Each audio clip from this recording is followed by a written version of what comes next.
राधे कृष्ण भक्तों, शिव पूजा के लिए जैसे सावन का प्रत्येक सोमवार महत्वपूर्ण है, वैसे ही माता पार्वती की आराधना के लिए सावन का प्रत्येक मंगलवार महत्वपूर्ण है। सावन का मंगलवार मां मंगला गौरी की पूजा के लिए समर्पित है।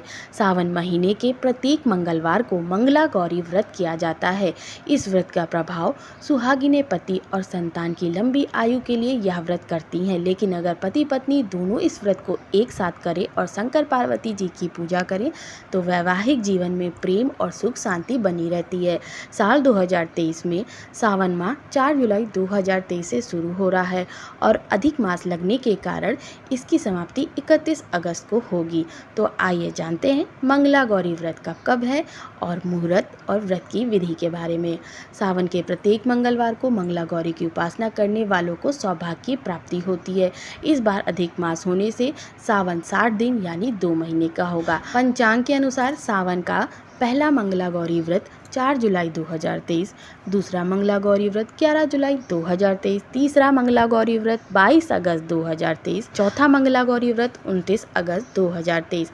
सावन अधिक मास के मंगला गौरी व्रत पहला मंगला गौरी व्रत अधिक मास 18 जुलाई 2023, दूसरा मंगला गौरी व्रत अधिक मास 25 जुलाई 2023, तीसरा मंगला गौरी व्रत अधिक मास 1 अगस्त 2023, चौथा मंगला गौरी व्रत अधिक मास 8 अगस्त 2023, पांचवा मंगला गौरी व्रत अधिक मास 15 अगस्त 2023। मंगला गौरी व्रत की पूजा विधि। सावन के प्रथम मंगलवार के दिन व्रती सुबह उठकर स्नान आदि से निवृत्त होकर साफ सुथरे वस्त्र पहने। उसके बाद माता गौरी की मूर्ति या फोटो लाल रंग के कपड़े से लपेटकर चौकी पर रखें। इसके बाद व्रत का संकल्प लें।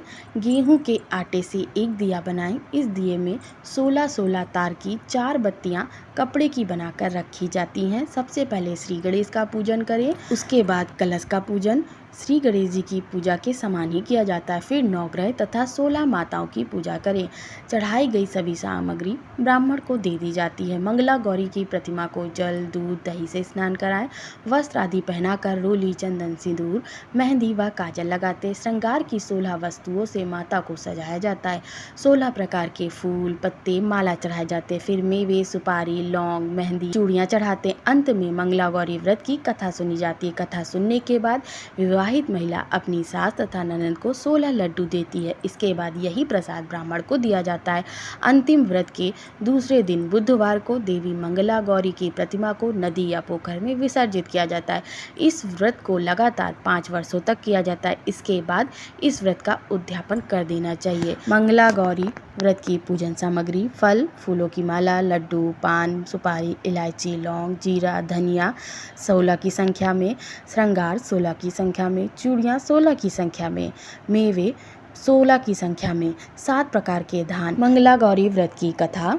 मंगला गौरी व्रत के संबंध में एक कथा प्रचलित है जिसके अनुसार प्राचीन काल में एक नगर में धर्मपाल नाम का एक सेठ अपनी पत्नी के साथ सुखपूर्वक जीवन यापन करता था।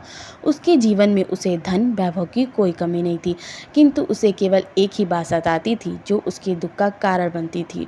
उसके कोई संतान नहीं थी, जिसके लिए वह खूब पूजा पाठ, दान पुण्य करता था।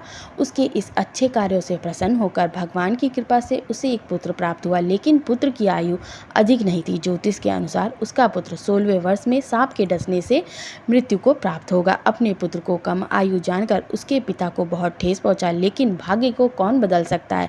अतः उस सेठ ने सब कुछ भगवान के भरोसे छोड़ दिया और कुछ समय पश्चात अपने पुत्र का विवाह एक योग्य संस्कारी कन्या से कर दिया। सौभाग्य से उस कन्या की माता सदैव मंगला गौरी के व्रत का पूजन करती थी। इस व्रत के प्रभाव से उत्पन्न कन्या को अखंड सौभाग्यवती होने का आशीर्वाद प्राप्त था, जिसके परिणाम स्वरूप सेठ के पुत्र को दीर्घायु प्राप्त हुई।